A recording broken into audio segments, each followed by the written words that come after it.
Welcome to our Amud Yomi Shiur. We're learning today the Gemara in Kiddushin, Daf Lamed Tes Amud Beis. That's the Daf of the Amud of today. The Shiur is Leilu Nishmas, my father, Menachem ben Akiva, Rus Bas Shalom, So Bas Moshe, and Aviva Bas Moshe. Says the Mishnah says, Kol oisa mitzvah achas metivin loy umarichin lo yomov v'noichel es ha'oretz. Whoever does one mitzvah, whoever performs one mitzvah, then what does Hashem do to him? What's his reward? Metivin he'll have good life in this world. Umarichin lo yomov, will also have long life. V'noichel es ha'oretz, he will inherit the land, which means he will have a share in the world to come. So he's going to get both olam hazeh and olam haba for Mekayim a mitzvah. On the other hand, says the Mishnah, V'chol she'eino isa mitzvah achas, a person who refrains and doesn't perform a mitzvah, ein metivin lo, he won't have it good in this world, ve'en marichin lo yomov, and he will not have long life, ve'en anochel ha'soretz, and is not going to inherit the land, that is not going to have olam haba. That's what the Mishnah says, and let's go straight into the Gemara. Before we go straight into the Gemara, we can clearly see that the Mishnah is in Kiddushin, since we spoke about mitzvahs of men and women, we also speak about other mitzvahs, Tolui Ba'oretz, and now we talk about mitzvahs in general. Says the Gemara, Lomini, let's see another Mishnah that seems to contradict the Mishnah that we just saw now. It says in the Mishnah, famous Mishnah in Peah, which we say every morning after Birkas HaTorah, it says in the Mishnah, Elu dvorim she'adam echad b'osen b'olam hazeh, these are the mitzvahs that a person eats from the fruit, the dividends you get in this world, you get sachar in this world, but keren, you still maintain the principle, the main source of mitzvah, the big money, the big sachar stays lo'olam haba, and the person, although he was paid in olam hazeh, will still be paid properly in olam haba, in the world to come, for doing those mitzvahs. Eluhen, these are the mitzvahs that grant you olam hazeh and olam haba. Kibud avaim, each one has its source. The whole list of mitzvahs that we see here, kibud avaim, honoring one's father and mother. V'gmilos chasadim, gmilos chasadim is, doing all the whatever you can for others. V'achnosas ochim, bringing in the guests. V'avos shalom ben adam lechaveroi, to create peace between two people. And also it says ben ish leish, ben ish leishto, ben a husband and a wife. The Talmud Torah keneged kulam. Talmud Torah is the mitzvah that's most important. It's way more important than any other mitzvah. Talmud Torah is weighed against all other mitzvahs in the Torah and against all other mitzvahs mentioned in this Mishnah. So the problem is that this Mishnah, the one we just saw right now from Peah, also in Shabbos Kuf Kav Zayin, it seems to be saying that only these mitzvahs are the ones that grant you part in olam hazeh and olam haba. While our Mishnah said that all mitzvahs give you sachar, they all grant you a sachar in olam hazeh and olam haba. And the question really is, as we'll see later on, is there a sachar in olam hazeh for mitzvahs? Olam haba, well, obviously, we live in this world just for olam haba, just for the ruchnias, which will be revealed in olam haba. But when it comes to olam hazeh, it seems to be contradictory. Our Mishnah says all mitzvahs are paid for in olam hazeh. Cash now. You're going to get the schar now. Now, I don't mean cash as cash. I mean as enjoyment, good health, success, shalom bayis, whatever you have in olam hazeh. Yet the other Mishnah seems to be saying no. Only for the very, very limited, specific list of mitzvahs, only for those you get the schar in olam hazeh, not for all others. So what's going on? And by the way, as I said yesterday, and we'll see in the next Amud, the common denominator between the mitzvahs mentioned in the second list is that all of them are ben adam l'chavera. Mitzvahs ben adam l'chavera are mitzvahs to do with here and now. It's to do with your fellow Jew. It's to do with the other people. It's to do with gashmias, and therefore the sechar is in olam hazeh. And Talmud Torah is the biggest chesed you can do, because when you learn Torah, you make the world exist. You actually energize the world, and if you help everybody live, that's the biggest mitzvah you can do of chesed. In any event, there's a question. There's a stira between this Mishnah and the other. Omar Yehuda, Hachika Omar. This is really what our Mishnah meant, explains Rav Yehuda. Kol oisa mitzvah achas yesero al zchuyoisov metivim lo'oi. Oh, if a person has a balance between the mitzvahs and averos, he's like a Beinoni, he has 50% mitzvahs, 50% averos. He does one mitzvah to tip the scale for the zechuyos. Let's say 51 mitzvahs as opposed to 50 averos. Then mitzvah achas yisrael zechuyosov mitivim loy. Then and only then he is a tzaddik already because he tipped the scales the good way. Then he gets zechar in olam hazeh mitivim loy. It's as if it was Mekayim the entire Torah. Even if he wasn't Mekayim the whole Torah, really, he didn't come, for whichever reason, he didn't get to perform all mitzvahs, but the mere fact that he's on a plus, that the balance is tipped the good way, it's considered like as if he's a complete tzaddik, Mekayim kol Torah kula, and he'll get zachar in olam hazeh. Wait a second. So what about the other list? Wait a minute. So now, what about the list of mitzvahs which are higher than the ones in our Mishnah, the Ben Adam Lechaver ones from Peah, the making peace, and showing love to everybody and respect to your parents.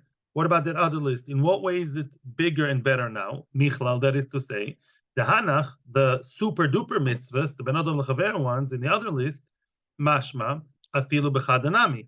Sounds like even if it's Bechada, even if you made one mitzvah, without tipping the scales of the equal mitzvahs and averos, right? Then nami, you're going to get schar, olam hazeh, olam haba, good life. What do you mean?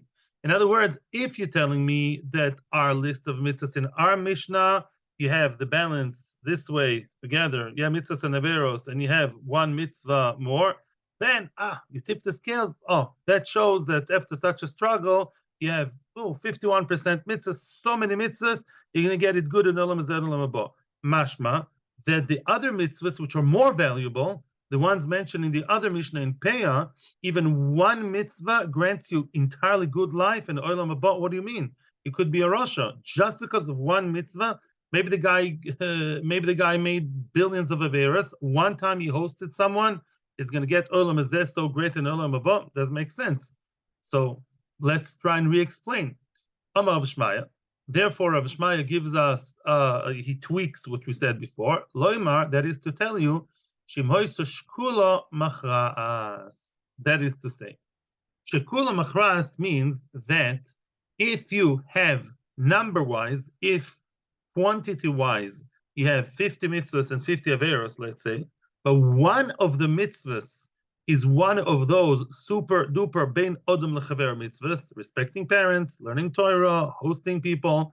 If those mitzvahs are there in the mitzvahs list, which is otherwise 50-50 against the averos, then that is of itself will tip the scales, meaning the quality of the mitzvahs of ben odom lechavero is higher, and therefore if your list of mitzvahs contains a mitzvah which is ben adam lechavera, which is achnos asorchim, making peace between people, that is of itself would tip the scales. Mitzad the numbers, we have equal balance. But mitzad the quality, the ones that are higher quality and grant you more sachar, they are the ones of ben adam lechavera. L'shenk and our Mishnah spoke about other mitzvahs, let's say ben adam lamochoim or whatever, and those ben adam lamochoim, there, if you have 50% ben adam lamochoim and 50% of eros, then you'd have to add more numbers, more quantity, because the quality is less. Again,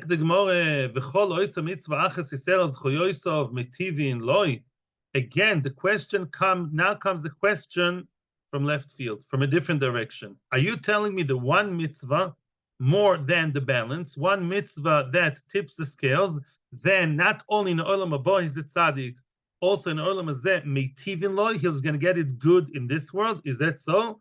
Look, I'll show you otherwise. Verminu. Look, we have a brisa that contradicts that. It says kol shezchuyosov merubin ma'avonosov. A person who has more zechuyos than avonos, a person has more rights, more merits, more mitzvahs and good things going for him, more than avonos. Seems to be good. You know what they do to such a guy? You know what Hashem does to him? Meriin loy. Hashem gives him bad life. Bad life. Not only doesn't get sachar, he's going to have tzaras, he's going to have adversity, he's going to have trouble in this world. He's being treated by Hashem as if he burnt the entire Torah. Wow. it's as if he burnt the entire Torah, did not leave intact even one letter. Why is that? What's the harshness? The idea is no, it's good for him. If a person is Mekayim mitzvahs in Olam Hazeh, but he still has averos, let's say 60% mitzvahs, 40% averos. Hashem wants him to come to Olam Haba clean without having to go through Gehenna. Gehenna is very, very, very unpleasant. Hashem wants to cleanse him and clean him in Olam Hazeh before he goes to Olam Haba. And that's why he gets a lot of Yisurim in Olam Hazeh. Targid al-Bani, money, issues, health, crippled lo aleinu. He gets Yisurim here, so in Olam Haba he comes clean already. He comes with a clean slate. Now comes the opposite case. Whoever has avoinoisov merubin mizchoyoisov, if he has more sorrow, he has more sins, more avoinos, more transgressions, 60% avoinos, 40% mitzvahs. Yeah, so now he's really a Rasha. I mean, he has mitzvahs, but tipping the scale makes a big difference. What's his direction? Who did he vote for? What's the majority of his maisim are bad? Yeah, the mitzvahs are minority, and that's not a good place to be. And he does not do tshuva for the averos. He keeps living his life, not doing tshuva, and he's a bal averos. B'meizi, over averos, right, left, and center. He has a minority of mitzvahs in the corner. So then HaKadosh Baruch Hu actually is preparing a punishment for him in Olam Haba. What does Hashem do to him? Meitivin loy. In this world, he gets everything going good for him. Everything is perfect and runs great for him. Why? Because Hashem wants to cleanse him, to get the sachar that he deserves in Olam Hazeh. It comes to Olam Haba, he'll be punished completely. He'll get a complete punishment. And he seems he seems to be a great guy. In other words, if you look at his life, looks like Hashem loves him. It looks as Hashem gives him treatment as if he was Mekayim Kol Torah Kula, as if he performed the whole Torah, as if he fulfilled all the mitzvahs and did not even miss one letter. Why? Because HaKadosh Baruch Hu wants him to get. Hashem is getting rid of his averos, getting rid of his mitzvahs. Gives him schar, good life, amazing, money, parnaso, health, happiness, shalom bayis, so the kids, everything nice. Why? Because everything should go good for him. And then in Olam Haba, he'd get punished straight through because he deserved the punishment, because at the end of the day, is a Roshan. So now the question is very obvious. We see that our Mishnah says in Olam Hazeh, you do get schar. And the Brisa says the other way around. If you deserve schar in Olam Hazeh, you don't get it. If anything, you get punishment, so to speak, punishment, you get cleansed from averos, and you don't have it good in Olam Hazeh if you're a tzaddik. So very, very simple question. The guy is a tzaddik. A woman is a tzaddikis. Do they or don't they have it good in Olam Hazeh? Do they have good life or not in this world? Mishnah seems to be saying yes. Brisa says no. Amar Abaye says Abaye, really our Mishnah agrees with the Brisa. Abaye bends the Mishnah towards the Brisa, meaning, Masnisin, you misread the Mishnah, says Abaye. I'm rereading the Mishnah now, and I'm telling you the Mishnah says the avdin leyoim tav veyoim bish. When we said in the Mishnah meitivin loy, yeah, they benefit him, they create something good for him, yeah, they help him. That is not to say that he'll have good life. Meitivin loy means that HaKadosh Baruch Hu avdin lei, they prepare him mishamayim a good day in Olam Haba. Hashem in this world makes him suffer to prepare him a good day in Olam Haba. Hashem is cleaning and cleaning and cleaning the room, and cleaning is not an easy process. Then Olam Haba, he'll come clean. On the other hand, Yoim Bish, another guy is going to get everything good, become more complacent, and say everything goes well for me, although I'm a big choite. Yoim Bish, and really in Olam Hazeh gets everything nice and good because Hashem is preparing with all this goodness. Hashem is preparing him the bad day in future. In Olam Haba, he'll get it bad. So really, according to Abaye, in this world, according to both Mishnahs, Mishnah and Brisa, there is no sachar in Olam Hazeh. If anything, it's the other way around. A person who does everything right in this world may get seemingly punished for a little bit of a virus that he has. Comes to Olam Haba, all clean. That's a big yesod in Yiddishkeit, and here's the source. So it's very clear with Abaye. Rava claims that there's a machloekes between the Mishnah and the Brisa. Rava says, "Oh, mani Rabbi Yaakovi." In other words, the brisa that you just quoted is not really agreed upon by everybody. Not everyone agrees to the concept of the brisa that in the olam hazeh, a tzaddik may have things going bad for him. You know who's the author of the brisa, Rabbi Yaakov? What did Rabbi Yaakov say? The Omar, Rabbi Yaakov said, Rabbi Yaakov says, famous line, the Omar schar mitzvah b'hai al malika.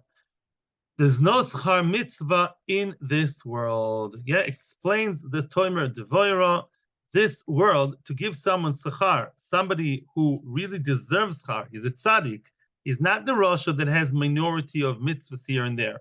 A guy who really worked on himself, a woman who worked on herself, and they really are tzaddikim, to give them schar in olam hazeh is paying them very, very cheap. It's paying them with monopoly money, because really they deserve much, much more. They deserve the light. They deserve basking in the light of a Kodesh Baruch Hu in olam haba. You give them a nice, I don't know, big house and a swimming pool and money and wealth and fame. That's not the real payment, says Rabbi Yaakov. As we're going to see now, the Tanya. How does Rabbi Yaakov know that there's no sachar in olam haba? And by the way, that is interesting, because with everything that I said, at the end of the day, the Mishnah, according to Rava, does believe that there is sachar in olam hazeh. In other words, it's sachar in olam hazeh and in olam haba. In other words, you get both. It's not a steer. Our Mishnah says you get it good in this world and in the world to come. And there's such a case also in at the end of Horius. I think I'm now remembering. There's I think it was Rava. I'm not sure, that he met two Talmidei Chachamim that they had it both good in this world, and he said they'll have it good in the world to come as well. There is such a thing. According to Rabbi Yaakov, no. The real sachar is done in the olam haba. Now, the Tanya, Rabbi Yaakov Omer, how does Rabbi Yaakov know what he says? En lecha kol mitzvah v'mitzvah sheksuva b'toira shematan schor b'tzida she'en tchias hamesim tluya ba. In other words, whenever the Torah specifies and tells you clearly that mitzvah X has sachar, mitzvah Y has sachar, and we're going to see examples soon, that sachar is not really what meets the eye. It's not face value. It doesn't mean that the Torah is telling you, oh, you're going to get this, oh, great, you'll have long life, long happy life. No, it means tchias hamesim tluya ba. Yeah, the real sachar that the Torah is telling us, is hinting to us, is alluding to us, is tchias hamesim and olam haba. As Rabbi Yaakov is going to prove now. Yeah, let's see. The kibud of va'im, regarding kibud of va'im, ksiv, yeah, famous line. This week's parsha. Seras Dibros, we're in Parshas Yisrael. What does it say? Ksiv leman yarichun yomecha, leman yitavloch. Yeah, leman yarichun yomecha. You'll have long life, and you'll have good life. I would say maybe olam hazeh. No. It means good and long life in olam haba, and soon he'll prove it. Another mitzvah in which the Torah promises us long life, it says there, Laman yitavloch v'arachta yomim. Shiluach haken, it says you'll have it good, it will be beneficial for you, Hashem will do good for you, v'arachta yomim, and you'll have long life. How do you know that we're talking here about olam haba? Maybe it's olam hazeh. How do you know? Explains Rabbi Yaakov. Haresh Omer lo Oviv. Let's imagine the following scenario. A father told his son, let's say the son was young, I don't know, 15, 20 years old. Someone's father told him, go up the ladder, go up to the tower, to the tall building, the Haveli goizolos, and bring me some baby birds, bring me some chicks, whatever. I'll shech them, have them for supper. The boy really obeyed his father. He went up the tower. Vishalach esoem, or shilach esoem. He sent the mother. Oh, he saw all of a sudden the mother's there. Yeah, the dove. Let's say, for example, the mother was there. He sent her away. He shooed her away, which is a mitzvah as of itself of shiluach haken. V'notel esabonim, and he took the children, the chicks, and yet upon going down when he climbed down the ladder, he died all of a sudden. He broke and he fell and broke his head. Let's say, where is his Tovis Yomav? Where is his good life? Where is his long life? Ella must be, by default, we have to explain that if such a thing happens, we must interpret the pasuk to be saying,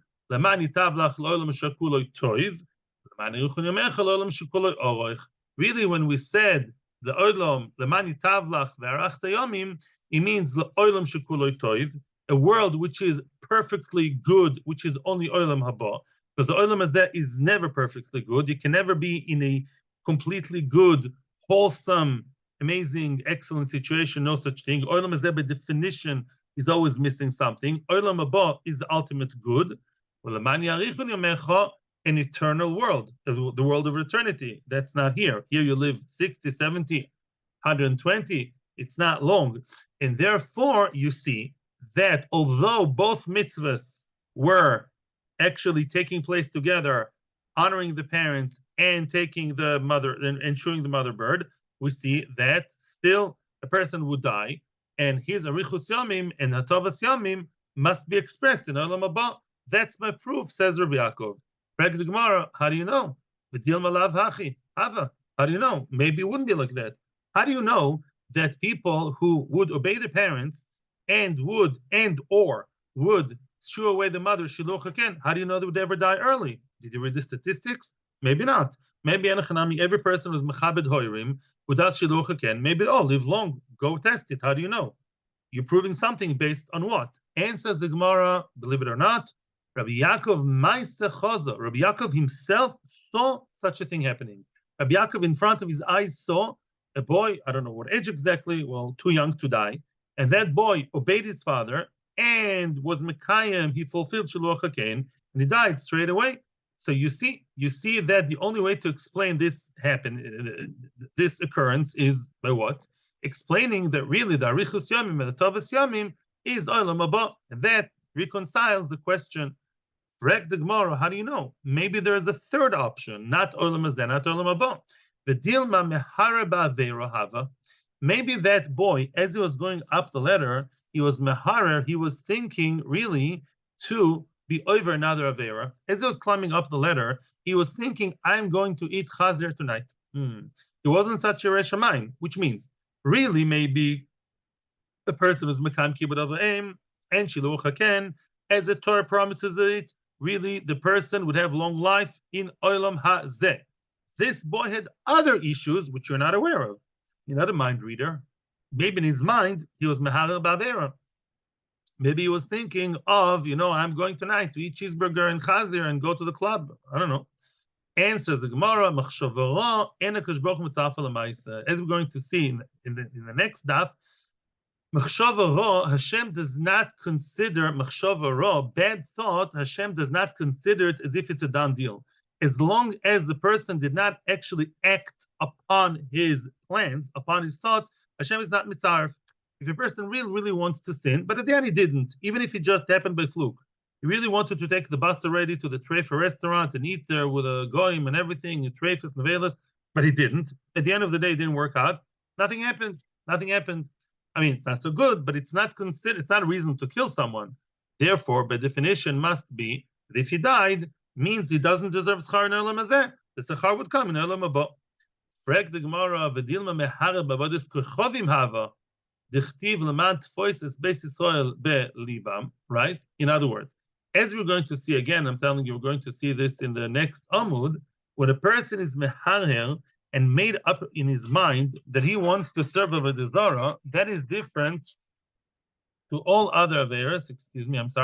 To all other averas. Why? Avodah zarah, the concept of avodah zarah is when you accept upon yourself the belief of avodah zarah, that is of itself is bad enough. Yeah, one of the forms of being over avodah zarah is not kissing the avodah zarah, bowing down. It's saying ze eli. If you say about a getchke and some nice golden statue from China, you say this is my God. It's avodah zarah. That you define yourself as a believer of that avodah zarah, that's bad enough. So if a person thought, I believe in avodah zarah, I'm a loyal servant of the chupa chucha chuchka, then what? That is of itself is an avera. And therefore, maybe that went through his mind. How do you know? Maybe that's why he was killed, and it has nothing to do with kibbud avim one way or the other. Maybe just it happened because of his avera of avodah zarah. Answers the Gemara, Ihunami hachi ka'omar. Says the Gemara, that's exactly what Rabbi Yaakov actually meant. You're only helping Rabbi Yaakov. You're not asking on him. Why? Alma exists had you wanted to say not like Rabbi Yaakov, that there is sachar of mitzvahs in olam hazeh, Amailo agin mitzvah salek yechido leisi lidehirhu. Oh, why didn't the mitzvah protect him that he shouldn't come to such a hero of the Zara? In other words, protection is both physical and spiritual. If really we believe that the mitzvahs protect people in this world, you're going to have good life. Good life is not a life of the Zara, right? In other words, if Hashem meant, I will give a person who's, let's say, mechabed hoirim, who honors his parents, I'll give him good life in this world, the world to come, then lichor, the mitzvah should protect him, that he shouldn't come to such nonsense of being attracted to the Zara. Elamai must be, we're not, so if you're telling me that he died because of the thought of the Zara, that exactly proves my point, that he's not protected in Olam Hazeh. It's only about the Olam Haba. Correct the Gemara now, a different question. So we're done now with Rabbi Yaakov, and Rabbi Yaakov managed to explain his point. Rabbi Yaakov proved his point that whenever the Torah says, V'arachta Yomim, when the Torah says you're going to have good, long, amazing life, it does mean in this world, it means only in the world to come. As we saw in the case of the boy who brought the chicks to his father, it was Mekayim 2 mitzvahs in one, two for the price of one. And those mitzvahs were definitely mitzvahs that are connected to Arichus Yomim, and he died right away because Arichus Yomim is an Olam Haba. Frek the Gemara now a different question on the story. We're now trying to break down the story, asking a different question. Yeah, it says in a few places, here at the end of Chulin and Stochim Dafches Amud Aleph, I think, it says Shluchim Mitzvah, people who are on their way to do mitzvah are not harmed, meaning they have a protection. The fact you go to fulfill a mitzvah protects you. Well, here you see he wasn't protected. He was on his way to a mitzvah or from a mitzvah. At the moment, we don't see a difference. He's involved in a mitzvah, and the mitzvah doesn't protect him. How come? We're not talking about schar. It's not his schar, but protection he should have from Hashem. Answers the Gemara, Hosan bali choson shiny. Over there, when we said a mitzvah protects a person, that is when you're on your way to the mitzvah, not from the mitzvah.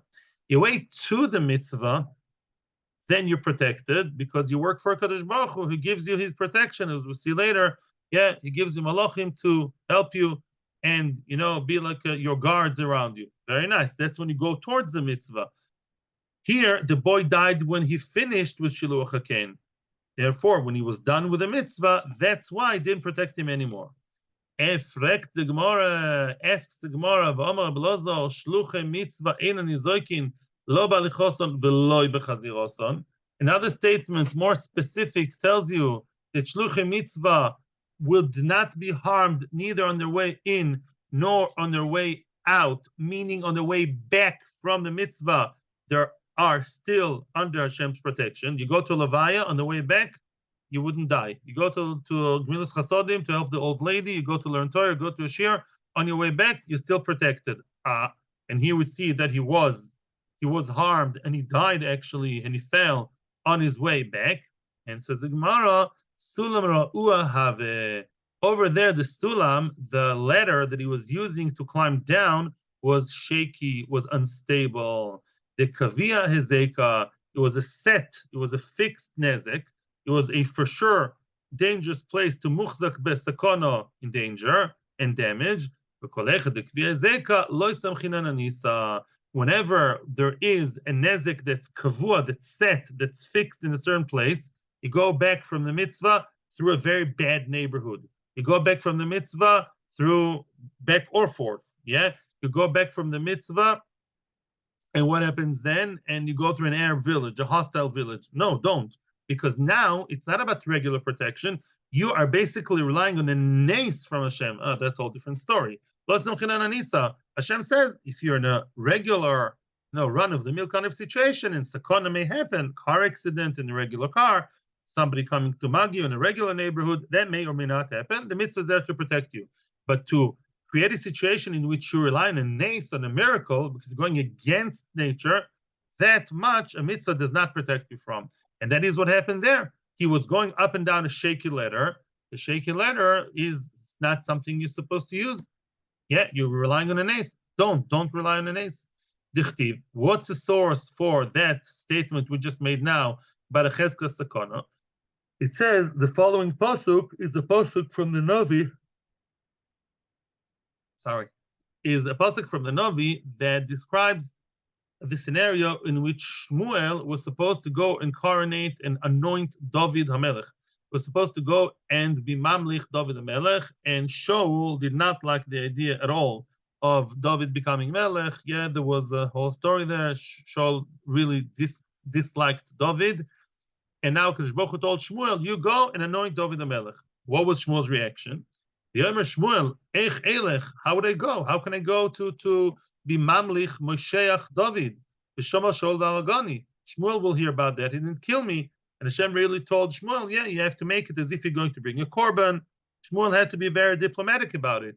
And you see, basically, that even Shmuel Hanavi, even getting a message from Hashem, Shmuel wanted to make sure that really he won't be harmed by going to do the mitzvah of Mamlich David HaMelech. What a beautiful mitzvah. Still danger. When the danger is real and imminent and clear and live and kicking, then don't go into danger. Amar of Yosef. Now comes Rav Yosef with another statement regarding what we just saw. Rav Yosef is now going to touch upon the subject of Acher. Acher mentioned in the middle of Maseches Chagiga. Acher was, I would say, I'm sorry. Yeah, Acher was the epitome of the off the derech person. Was the most famous off the derech. He was a big Talmid Chochem. He was the Rebbe of Rabbi Meir, and he went off. He became a Epikoros. Rav Yosef. What happened to Acher? Ilmoli dal she Acher lehai kro Rabbi Yaakov bar Barte loy choto. Had Acher known to darshan, to learn this pasuk of Lamani Rechon Yamecho, like Rabbi Yaakov, which happened to be his grandson, the son of his daughter, loy choto. He wouldn't have sinned. In other words, Acher, as we're going to see soon, Acher actually saw something really horrible happening. He did not interpret the pasuk the way that Rabbi Yaakov did, and Acher demanded, how come?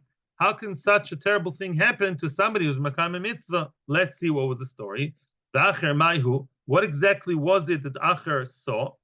And says the Gemara, Ikadamri, some say, Ki Gavna Chozo. He saw that same story. He saw a similar story, Ki Gavna. He saw a scene in which a young man came and obeyed his father and brought and he did Shiluach Haken, and he died straight away. He died right upon coming back, and Acher was stunned. How could that happen? The Torah says he's going to have long life, and he doesn't have long life. He dies right away. What's going on? And Acher did not have the, I don't know why, but Acher did not have the ken to basically darshan the pasuk vis-a-vis Olam Haba. He understood the pasuk kipshut Olam Hazeh, and that's why he went and he went out. Vikadamri. Others say there was a different scene. Lishna, he saw the tongue, the Chutzpis HaMaturgaman. If you remember, one of the Asor Aruge Malchus, his name was Chutzpis HaMaturgaman. He was a person who was a Maturgaman. He was a person who would interpret the words of the Rav to the public. You know, back then, Rabbanim would stand, then there would be a Maturgaman to translate that to Aramaic and say it out loud. So Chutzpis HaMaturgaman was a big Talmid Chacham, a star in his own right. And he saw, Acher saw, the tongue of Chutzpis HaMaturgaman, who was killed by the Romans. He saw that he was schlepped, he was dragged by a chazir, by a pig. A pig took it by the mouth, the lashon of Chutzpis HaMaturgaman, and started dragging it all over the place. Omar said Acher, a mouth that produced, that had Margolios, diamonds and pearls coming out of his mouth of Chutzpis HaMaturgaman, he's going to lick the dust. Oy vavoy. How could that be? How can Hashem allow that? Nafak choto. He went out aleinu and he sinned. So we have to know that the real truth is, and the source for Acher's mistake was, no, not everything we see in Olam Hazeh we understand.